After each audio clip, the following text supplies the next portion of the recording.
With that, I wanted to welcome Marcus Dickinson from the How To Project. Welcome, Marcus. Hey, great to see you again, Craig, and everybody in the room. Wow, got a good crowd tonight.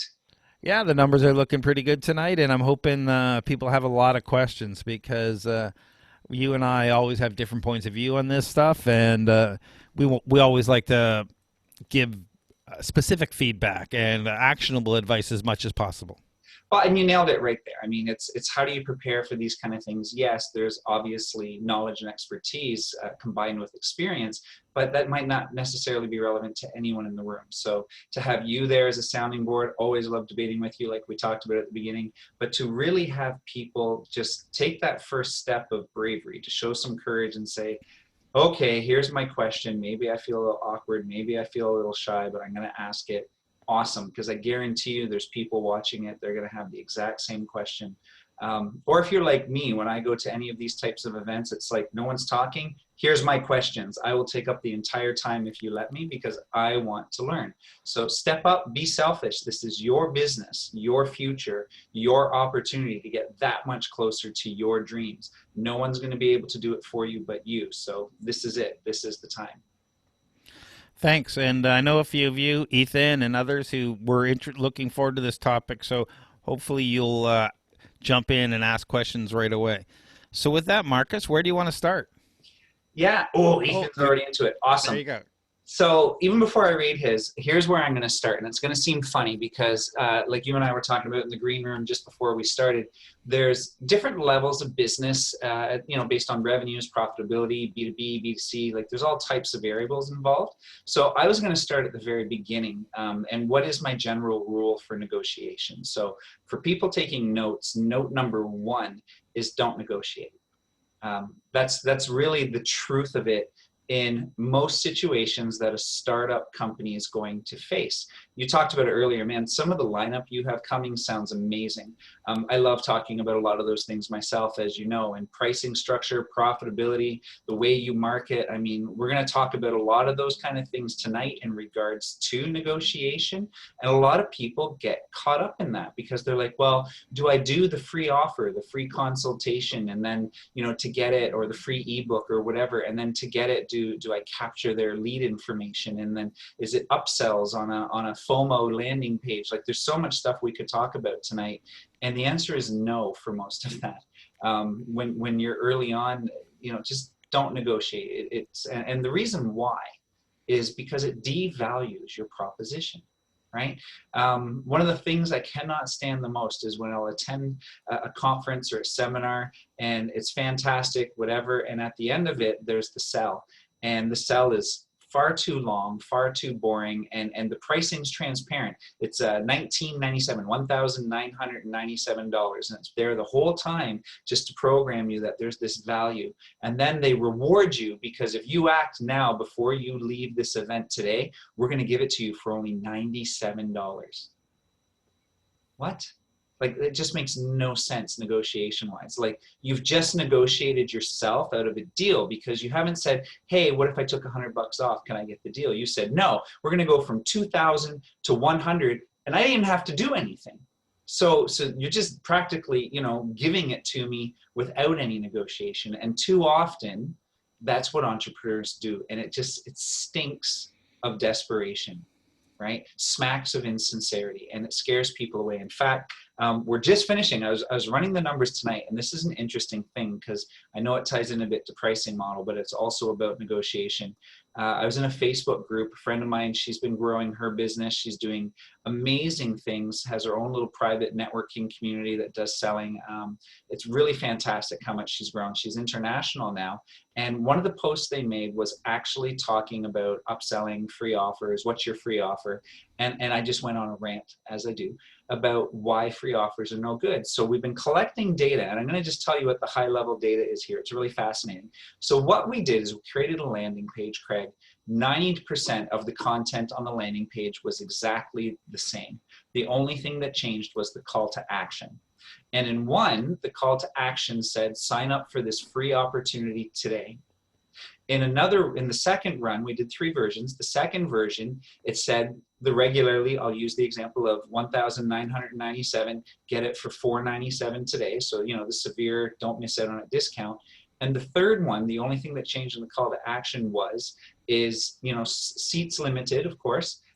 Sign up today, $1,997. Now, we ran Facebook campaigns, separate Facebook campaigns. The creative was exactly the same for each campaign. The headline was exactly the same for each campaign. So how do you think the conversions went? I don't know. I'm guessing they were the same. Interestingly enough, the one that did the worst was the severe downsell, the 1,997 to 500 bucks. That one sold the least. Now, they all roughly got the same amount of traffic from Facebook, so the spend ended up being roughly the same. But when it came to the actual purchase, the engagement and the conversion for purchase, the middle one did the worst. Some people would say, well, the free one must have done well. No, the one that did the best was the one with just, here's the price. If it's for you, buy it. And that surprised a lot of people. It started a lot of great conversation in the same group I'm talking about. And that's just from doing some basic testing about what works. And this is something I love about the day and age we live in. And I'm actually going to get into Ethan's questions, Carlos's questions. What I actually really, really like about where the technology we live in nowadays, if you're unsure of something, if you're not an expert, if you hear a guy like me or a guy like you speak or any of your other guests and you're like, well, I don't know if that would work, go test it. Right? That's my answer to everything. Test it. Those ads we ran, they were 3-day ads for $100 each. Test it. And right there, you now know what your audience wants. Because at the end of the day, whatever we're talking about, even when it comes down to negotiation, what if you're training people on how to negotiate and then you don't negotiate? Well, of course, you're going to have to learn how to negotiate to teach to negotiate. Anywho, let me read some of these questions. So what's the best way to go about a negotiation with potential customer and pricing when I'm in a new industry and talking to prospects who have been in the industry for much longer? A little bit of imposter syndrome here. Yeah, that I completely get. I'll let you know something too. That never entirely goes away. The bigger your platform, the bigger your stage, the bigger your audience, the bigger your offering, you're always going to feel a little bit of imposter syndrome. Honestly, every time I show up at one of Craig's events, and some of them are larger audiences than what I used to do, and it's always like, I don't want to disappoint Craig. I don't want to say something I shouldn't say. Oh, what if he sees through that I'm not really that super powerful guy? And at the end of the day, you know what? It's funny because that's just me projecting my own fears. But let's be more specific. I'm going to teach you something now for anyone watching, and it's called the sales blueprint. And I actually do have a slide for this, but I'm not going to pull it up right now. Actually, I might pull it up right now. No, I won't pull it up right now. I'll just talk about it. So sales is a dance, and people don't realize that. So there's 5 steps to successful sales, and it never, ever, ever deviates from the process I'm about to talk to you with. And it doesn't matter whether you're new to an industry. It doesn't matter if you're more experienced or less experienced than anyone else. So here's the process for sales blueprinting. Step 1 is you. You have to get people to know you, like you, and trust you, which means engage with people. When I first met Craig, we engaged with each other. And that's the first step. I can't just come into somebody out of the blue. And even the stats we just talked about show that. It's very hard to convince someone to buy from you if they don't even like you. And the way you can prove this is think about all the little preferences you have in your life. Coke versus Pepsi. Right? Red shirts versus blue shirts, like all of these different things, most of them, you have brand loyalty and you don't even know why. And the reason why isn't because of price or isn't because of acceptance. It's because somewhere down the road, you like someone or someone convinced you to like them about a certain thing. So step 1 is always get them to know you, like you, and trust you. And the only way to do that is by engaging with people on a relationship basis. So don't look at the dollar signs, don't get freaked out, don't chase the money, don't stress if you don't have a lot of cash flow right now. Engage with people as people. Because the truth is, right off the bat, in step 1, you're gonna learn a lot. You're gonna learn that, oh, this person does not have the same type of core values that we have, so I don't actually want to align with this person. You might learn that, oh, this person doesn't actually have any of the qualifiers needed to even buy from me. Wow, I just saved a ton of time. So that's step 1. Step two, which for startups, a lot of time, if you're doing self-branding, like if you're the Marcus show and instead of an actual how-to project type corporation, then step one and two are similar. Step two is know your company, right? Get them to know your company. Now, here's the fun trick. It's a two-way relationship. It's not just you pitching. I mean, you're going to learn some good stuff from Will, but it's not just about you pitching in every situation. It's about that two-way communication, the listening and the learning and everything else. So for example, if I'm just getting to know Craig and I'm like, hey, Craig, how are the kids? How's the missus? What's new? What's exciting? And then I immediately just jump into, hey, let me tell you about my company.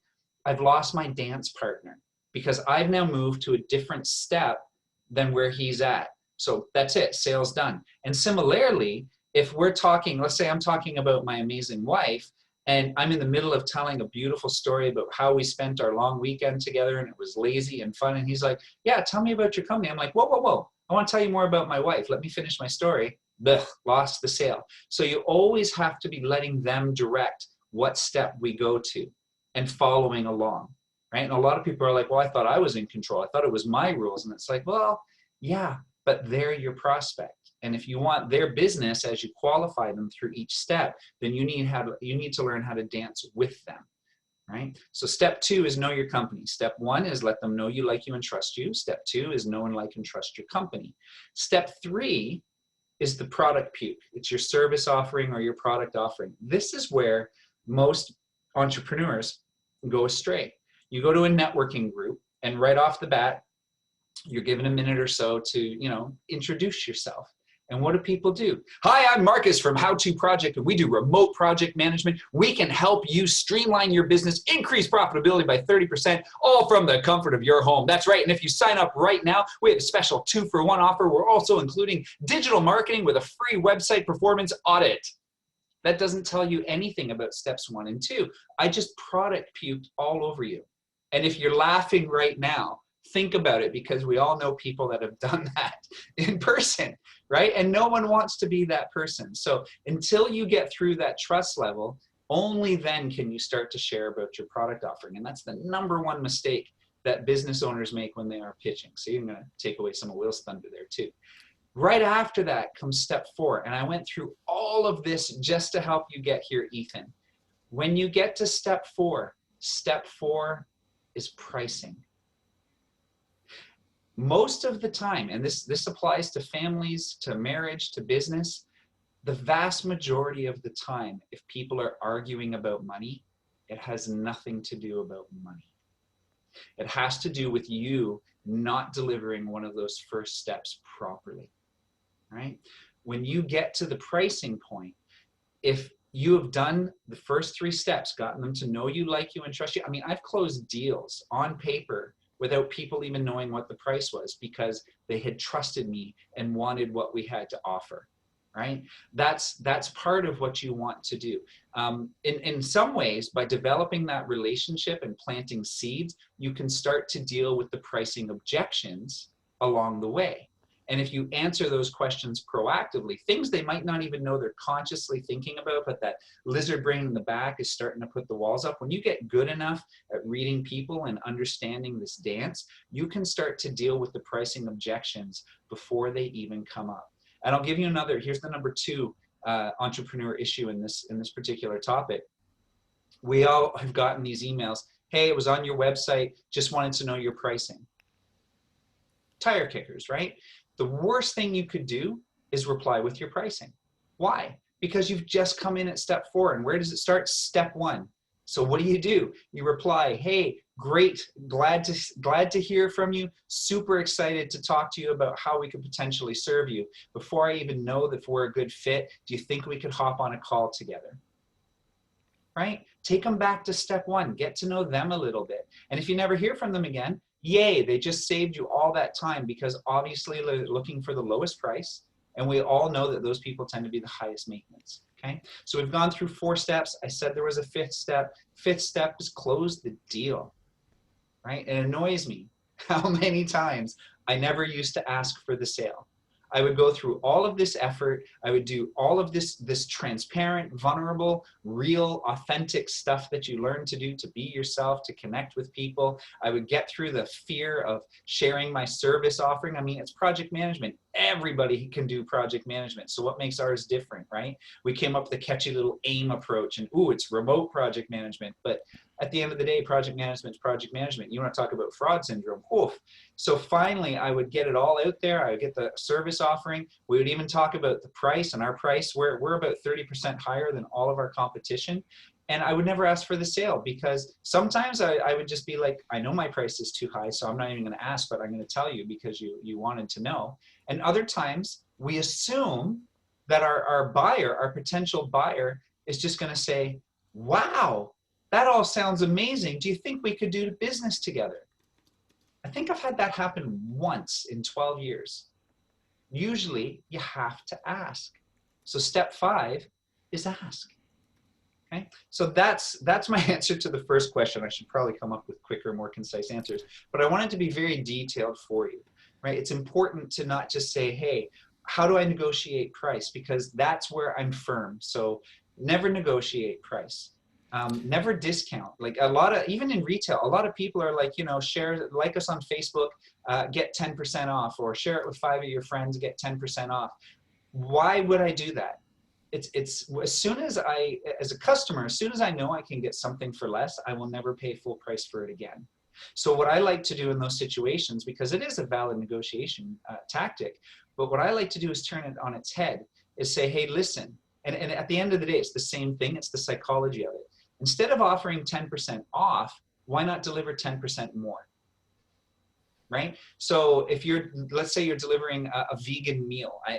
Ethan, could you remind me what Ethan does again? Is he our vegan meat guy? Yes, a vegan meat kit and vegan cheese. Awesome. So vegan meat kit, vegan cheese. So what you could have is you could have an upsell where it's one of those 20% more exclusives, right? If you buy it right now, you'll get the bigger package for 20% more. That's an upsell. Now, does that mean you're going to have to spend a little more making that? Yes, but it's a lot it's a lot less than offering 10% off to your customer, right? So be creative with your negotiation strategy. Overwhelm them with what they're going to get, as opposed to taking away your profit. Never take away your profit, because remember, profit comes out of your pocket.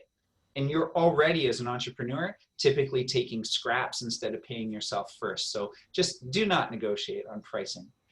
Like Craig was alluding to, if you have not set up your pricing model properly, you may not even be making a profit per sale. And that's even more reason not to knock off 10% from your profit. I see you want to say something, Craig? Well, I mean, knowing the product, I'm not particularly sure who he's negotiating with, because is this a B2C or B2B? So that's a different kind of discussion. And if it's B2B and it's like, for example, the cheese product we were talking about before, have you tried the competition? Because retailers, grocers, yeah. So have you tried the competition? Everyone I know who's tried your product say it's far superior than the competition. So get them to try it. Like, seriously, do you want to? This is the best product in town. Do you want to sell somebody that's the same price or maybe cheaper, but has 10 other ingredients than you, that has this, that is manufactured here, or we've got the best quality, we have this, we have that. And because you're talking about plant-based, you're talking about people who care. So I think you've got, go with your product first. Marcus, any thoughts on that? Yeah, absolutely. But even if you're going to do that, right, I'm a huge fan of sample packs, right? If they don't want to commit to the full spend, and your product is that good that it will convert people on its own, because like Craig said, you already have a built-in relationship because of those similar core values. We want to be more eco-friendly, we want to reduce our carbon footprints, we want to save the animals, whatever the reasons are. They're just like, oh, but I'm unsure because there's so many people in this field. Then say, listen, here's what you can do. Here's our sampler pack. It's going to be less than buying the full thing, but it gives them the opportunity to try it out safely, which is great, and it gets you their information so you can nurture the hell out of that relationship, but it's also not costing you anything, That's the big thing for me, is how do you get out to people without it being an expense? Always think about that in startup phase. Okay. Carlos, I see that you're talking about Christopher Voss's book, The First Negotiation You've Ever Read book. Consider it transformational. Is there anything you disagree with that book? Could you do me a favor and pick out one thing in particular that really stands out to you and that I will absolutely disagree with it, just because that could be fun? Okay. So let's do that. Back to Ethan. What room could there be for negotiations when the counterparty has most of the bargaining power, or strategies for negotiating when that's the scenario? Awesome question. There is this whole study, and it's a book called Pitch Anything by Oren Klass, I believe is his name. Yeah, I love that book. I recommend it to everyone. Right. Fantastic book, and it basically talks about framing. And the concept of framing is that how each of us presents ourselves with words, how each of us presents ourselves with physicality, with demeanor, we are exhibiting or giving up the frame. And you must control the frame to close the deal. So for example, I'll give you a really easy one. If you've ever been pulled over for speeding or something, you will know that cops have the authority frame. It's a power frame. It's almost one you cannot break, because they have the law behind them. They have the gun. They have the badge. You are sitting down in your car while they stand above you. They're intimidating with the sirens and with the voices. So they have a power frame. Lawyers have a very strong authority power frame. Doctors have an authority power frame. Your doctor says, oh, well, this is what you have. And you're like, oh no, this is what I have. How many times have we ever gone to see another doctor? They might have a different opinion. Or how many times have you gone to see a naturopath or someone trained differently? In the old days, that was unheard of because doctors were the authority frame. That's just a really simple frame. There's also the moral authority frame, right? The right thing to do would be, do the right thing. And that book, Pitch Anything, is perfect because it'll walk you with some really good stories and examples, step by step, on how to retake a frame from someone else. And again, there's some people that are more aware of these things, even if they don't know the terminology. A lot of CEOs, a lot of purchasing agents, the kind of people you're going to be dealing with, a lot of them have power frames because they are the one that buys for the company. But it's really easy to turn a frame like that around.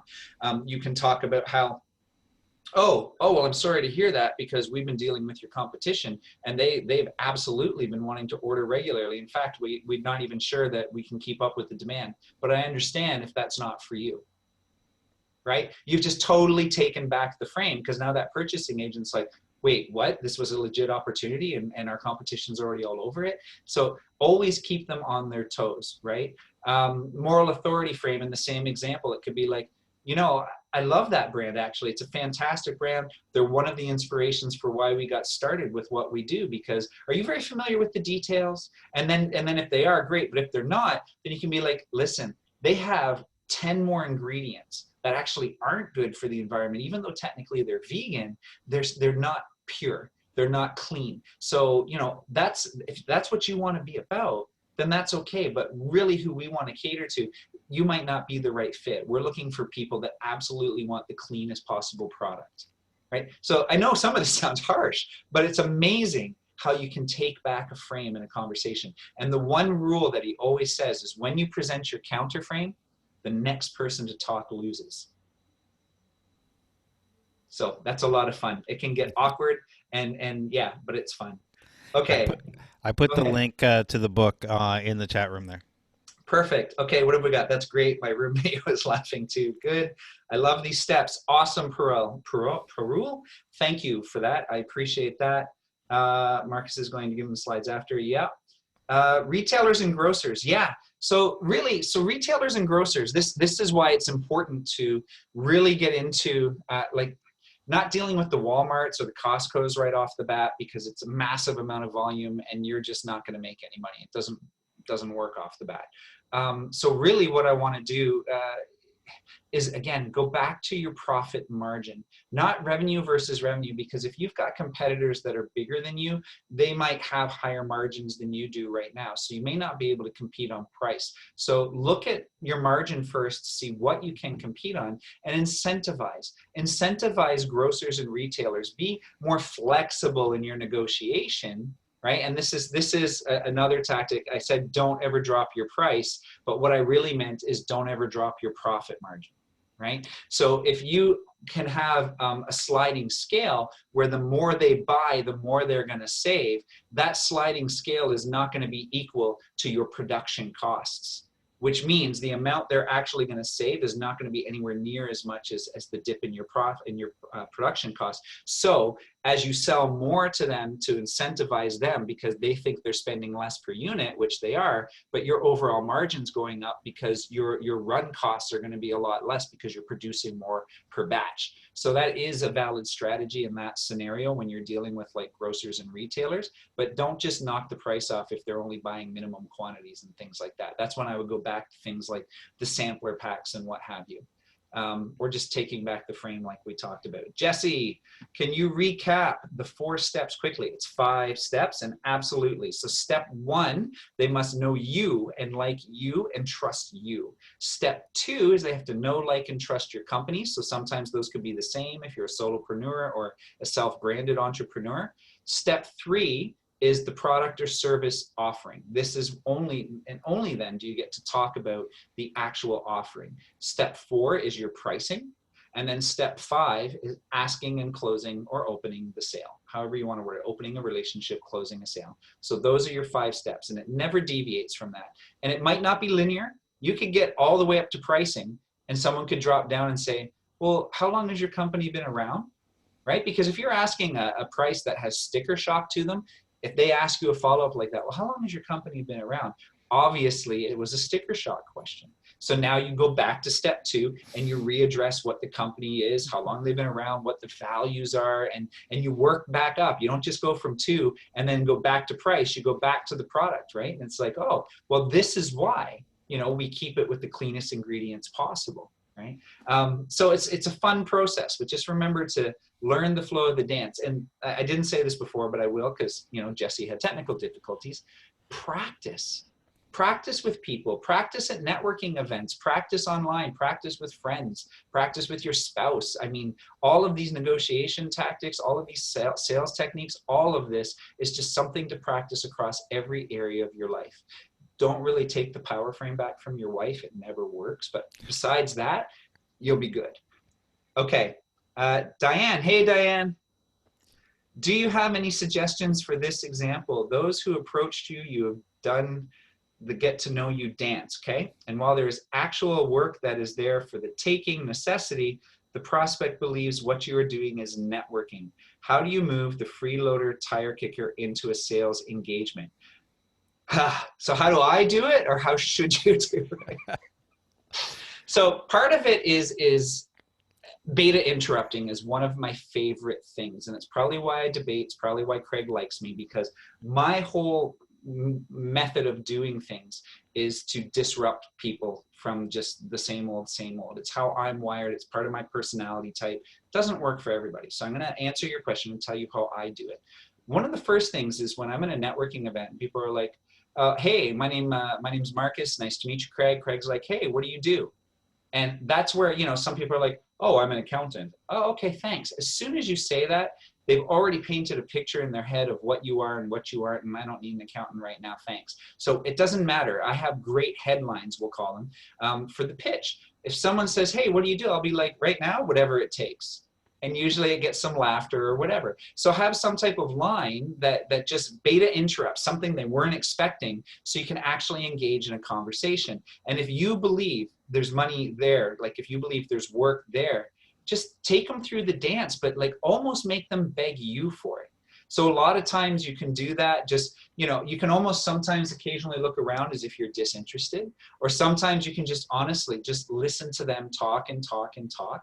And just listen. And when they're done, and if they're still talking, like it doesn't even have to be about business. If you really want to turn it around to business, this goes into framing again. And framing becomes easier when you've had a diverse set of experiences in your life, right? I have lived my life. I've done a lot of interesting things, but I can't talk to a lot of them at depth.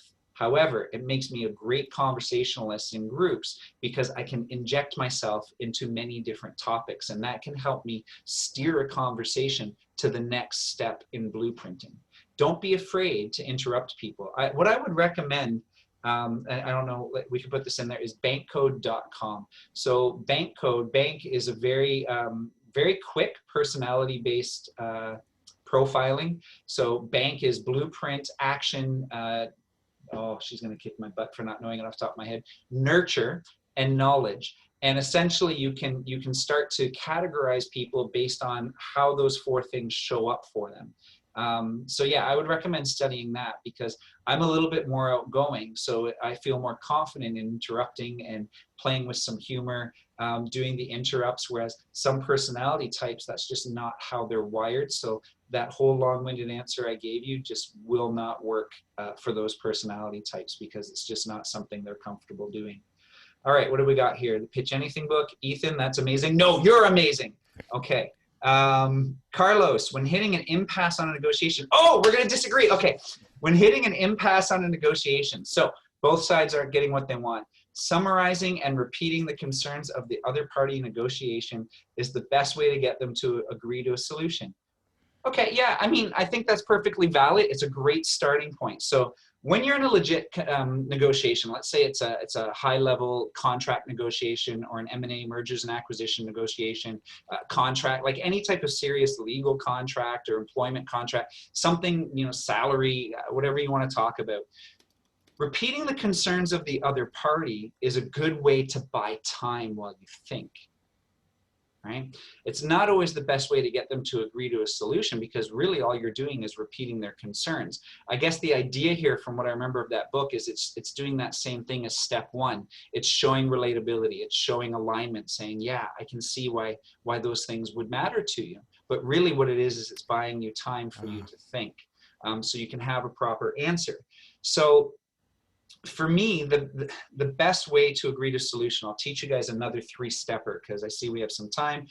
Keep some more questions coming. Craig, is there any on Facebook that I haven't seen? Let me know when I get done with this one. So let's talk about WWW, okay? This is all about setting your intentions. Now, I am not a guy that doesn't enjoy a little bit of woo-woo. I set my intentions every day. I have mantras I say, affirmations I read on my mirror. I'm all about that. I'm all about putting my energy and my focus into each and every moment of my life. However, I'm more of a fan of something called practical woo, where we take those intentions and then do the work to actually make them happen. So what I mean by that, oh yeah, I love that question, Ethan. What I mean by that is when I set my intention with WWW, and what does WWW stand for? In this case, it's not World Wide Web. In this case, for those of you writing it down, it's what do I want, what am I willing to accept, and what will I walk away from, right? Because when you get into negotiation, if you don't set your intentions going in, if you don't write down what you want and what you're willing to accept and what you'll walk away from, then the emotions get involved, especially if things aren't going as well as you want financially, right? If you're worried that, oh, I really need this, right? I'm chasing the money. I know I'm not supposed to chase the money, but I really need this. And what happens is then you're giving away the frame again, like we talked about. We'll tie some of these concepts together. So always go in with the logic first. Here's what I want, and that's where you start. And if they agree to it, fantastic, negotiation done, you just won a great deal. Also, what are you willing to accept? So if you're doing that back and forth, if you're acknowledging them, if you're getting to know them, if you're still doing the sales dance that we talked about, if you're still pitching, all of these things we talked about, it has to be within that range of what you're willing to accept. There is nothing more powerful than if they step too far and you say, you know what, that's just not going to work for me. Thank you so much for your time. You would not believe how many times I've and this actually was in the Pitch Anything book. And when I first read that, I was like, oh, the cojones, I have never done that. And I started doing that and it works. It's amazing how much it works. So yeah, just keep that in mind in your negotiations. Another thing that's really, really interesting too, no, okay, I'll move on. So yeah, just that's what you need to do. Now, Ethan, what was the worst negotiation you've been in and how did you navigate that? Yeah, okay, so first year of how-to project. Just to give you guys some quick background, I came from downtown Toronto, digital marketing agency life. That's kind of where Craig and I first met. And I was pretty high up in one of the top 5 North American digital agencies as a technical director. And I was doing some freelance work on the side, et cetera, et cetera. And when I finally managed to move away from that and start my own business, I took a person with me and got them to do all of the work because, you know, as the boss, I want to work on the business, not in the business, right? And I did that so much that it was great. I basically sat on my couch for a year and a bit and did nothing except play, you know, a nice long video game that managed to pad myself. Gained a good 25 pounds that year. And in the midst of it, I would take the occasional call. You remember what it was like. You're playing your video game and you still take your call, and my guy would do all the work. But what I didn't realize at the time, because a lot of these things we're talking about now, I had never really done any business studying. I'd never done any entrepreneurship studying. I never knew there was like things like accelerators, because that kind of stuff wasn't huge back then. So I either just did it or didn't. And what ended up happening is in the first year and a bit of my business, the person I brought with me essentially went through these steps I just talked about. They knew, they liked, they trusted him. And that's what it always comes down to. And then he was delivering on the work. And as far as they were concerned, he was the company. So about a year and 2 months in, he took all that business with him, and I was out $3 million. So that's Wow. a pretty bad negotiation right there. Recovered since and doing much better since, but you know, I've learned a lot since then. So that was a horrible negotiation. Another fun negotiation tactic, not the worst one. Craig, you wanted to say something? No, I think keep going. Okay. Another one that was horrible, and I do this often, is when you are doing the sales dance. If it's somebody that you know, and people are going to look at me and go, that's just not right core value wise. So let me tell you first that I believe you don't always have to be in love with what you do. You have to be passionate about it, but there are times you're not going to love it. There's going to be times it just sucks. And unfortunately, people that pursue what they love only don't always get the money to go with it. And honestly, my viewpoint on that has always been, hey, the more money I make, the more charitable I can be with my time, with my money, with anything else. So I've always been a huge fan of making a lot of money ethically, and then supporting things with my core values during that journey. Every one of our clients is aligned core value-wise. So this is not unethical what I'm about to say. For me, if I really don't want to deal with a client, but I know that client has money, I just make an outrageously high price when we get to step 4, right? The hope is that they'll just walk away. Earlier this year, I was just telling Craig this, it's why we're here at 6 o'clock at night, is we did a bid on a contract with a client I can't say, but we made it excessively high because I didn't want to do it, but they really wanted us to do it because we do have a good reputation in the industry, and we got awarded that contract. So sometimes your negotiation is just to be so exclusive and so outrageous and so FOMO, so fear of missing out, like sorry, nope, got no more room. Nope, sorry, can't do it. Can't take on any more clients possibly. You'd be surprised the kind of money they're going to throw at you simply because you've done the first few steps of the dance. There's a question from Paul. Did you want to interject here? You look like you want to say something, Craig. No, go ahead. I just want to make sure you get the question that's in the Q&A window as well. Oh, there's a Q&A window too. There we go. Okay, Lisa, cool. I'm going to answer that one now. Thank you. Okay. Lisa, is she still here? Lisa's still here. Awesome. You've mentioned you sometimes like to use contradiction or discord to move the conversation in your favor. I have a natural tendency to play devil's advocate, so that approach would work for me. However, I'm observed that most people in society do not respond well to this. Most prefer alignment and building a sense of belonging. Any tips on balancing this approach? Well, actually, you just kind of gave the answer in it, is find common points to agree on first. The story I'll use here is I was the board president where we used to live for 10 years. And as the board president of a board of 5 members, I was never supposed to vote unless there was a tie. And what I used to do, and this is where I really honed in on a lot of these business skills, because like I said, practice everywhere and anywhere, is anytime something would come to our board table, I would essentially say, okay, here's what I think we should do. And I would give all of the reasons why I think this is a great idea, and here's all the supporting arguments, and here's all the reasons we should, until everyone around the table is like, yeah, that makes sense. Then I would be my own devil's advocate and knock down my own idea and list all the reasons why we shouldn't do it, and get them to contradict and start to think for themselves. So it's okay to get people to think by using contradiction, but don't start off like, you know, if you and I meet and we're in a conversation right off the bat, the whole getting to know you, getting to like you. So Lisa, tell me about you. Oh, well, I really think that it's outrageous how CrossFitters just have to let you know what they do within the first minute of meeting themselves. I think it's egotistical and narcissistic. Okay, it's great meeting you. And, you know, and even though you and I are similar, that would still be my reaction because it's just so contrary right off the bat.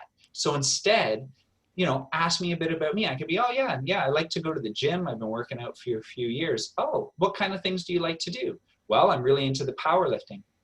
Is that different? Do you find that different from CrossFit?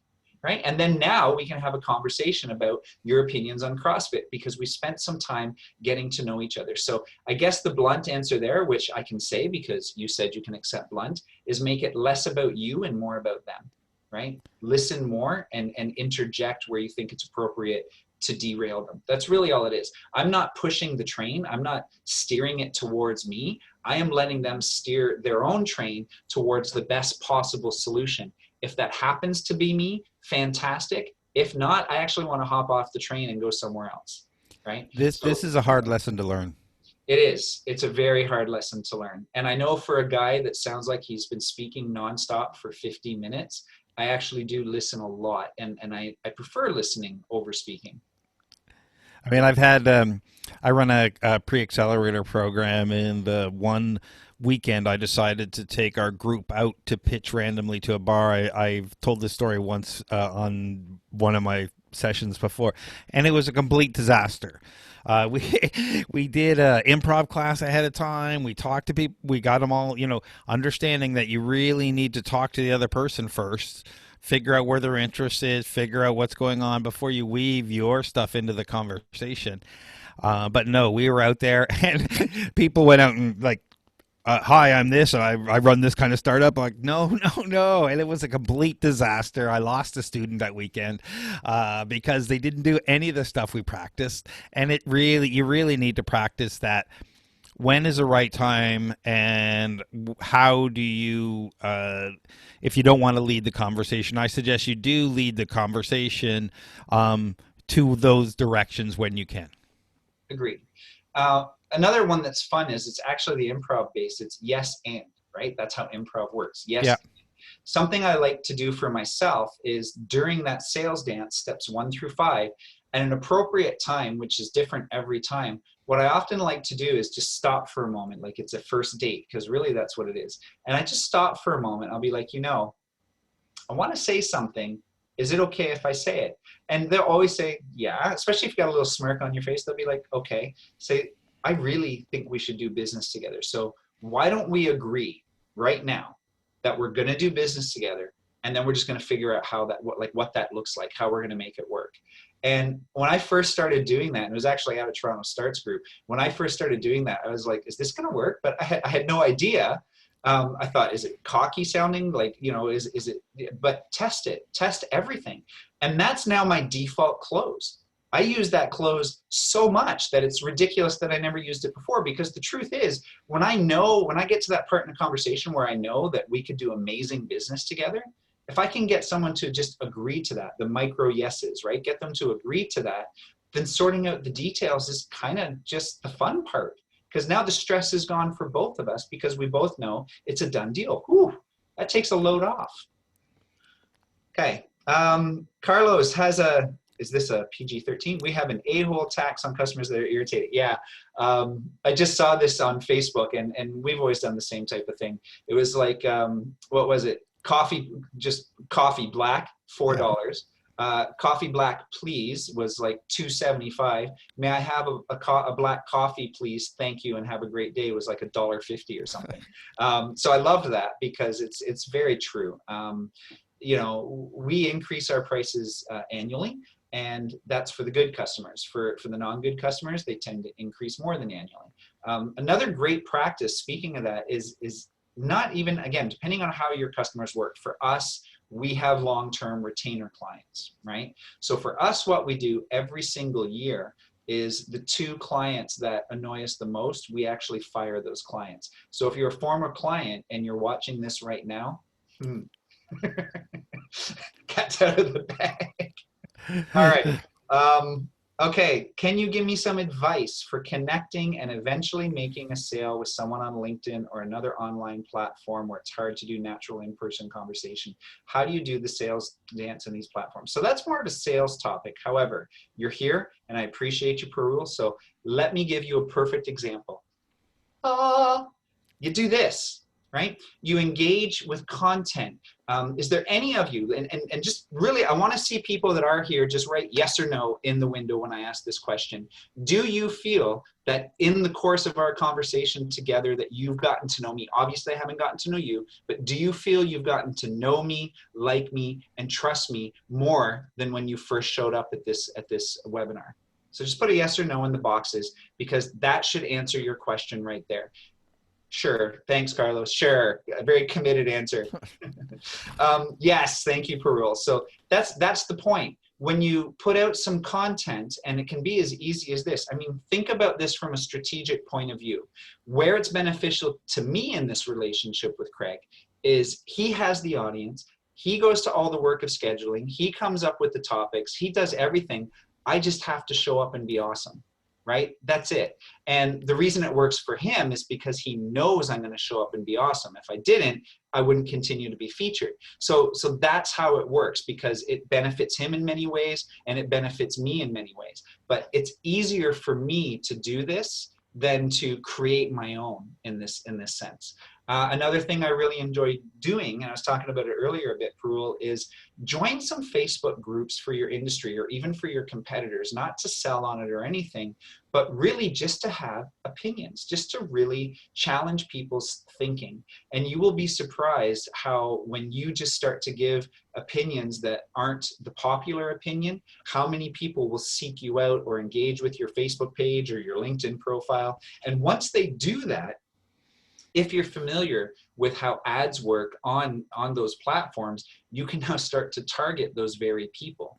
So by just organically engaging with, a few minutes here and there, just answering people's questions, being of service to others, challenging the way people think, if they engage with your post, if they engage with your Facebook page, if they engage with your LinkedIn company page, you can now target them with your ads. And once you've targeted them, if they respond to that, now you can start to do retargeting campaigns that can really, really narrow down and help you establish that very step one trust and credibility you're looking to build.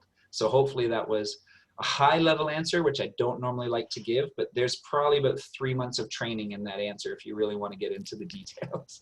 Yeah, and I'll drill down just a little bit as an example. Like for me, I really don't sell anything. Well, I've got some courses, some other stuff that I do, but I'm almost everything that I promote and I push is free. The other stuff I've soft sell. I don't really, I don't care. You either want to work with me or don't. I don't care. I'm busy. It just, but when we're talking about, sorry, where we're LinkedIn. Sorry, I was looking at the platform. Stop selling and start connecting. You talked about content. I say create value. Create value includes content, includes all those things, but also, how are you connecting with people and creating that relationship? You can do that here, but also, I run events. So I'm always looking for speakers, for panelists, for blog artists, people to interview, mentors, people to be part of the community, entrepreneurs looking for help. So when I'm reaching out, I'm always reaching out for those types of things. I have this community. I'm looking for speakers. I'm looking for this. I'm looking for that. If you're interested, great. Let me know. So how are you reaching out? I'm doing a survey in this industry. I'm running this kind of an event. I'm doing this kind of thing. I'd love to talk to you about these things that are not related to surveys. What are the problems everyone's else having in this area? And I want to return that.